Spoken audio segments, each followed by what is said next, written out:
বলেছিল যদি আজকে অনুষ্ঠান যাবো, সেই সন্ধ্যাবেলা অনুষ্ঠান আছে যাবো আজকে ঘুরতে পারে, কিন্তু তুমি এখন যাওনি, কিন্তু সিনেমাও করতে করে যাইতে হবে।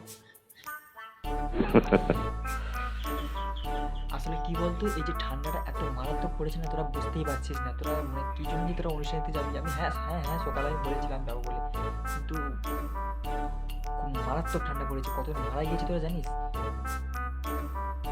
আচ্ছা তোরা যা, আমি নাই কালকে যাব কালকে।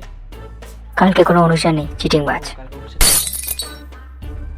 আরে কি করবো বলতো, এত ঠান্ডা মানে বেরোতেই পারছি না। আমি যেমন লেপের ভিতরে আছি না, কম্বলের ভিতরে, আমি মানে বেরোতেই পারছি না, এত ঠান্ডা। তোরা কি করে যে যাচ্ছিস?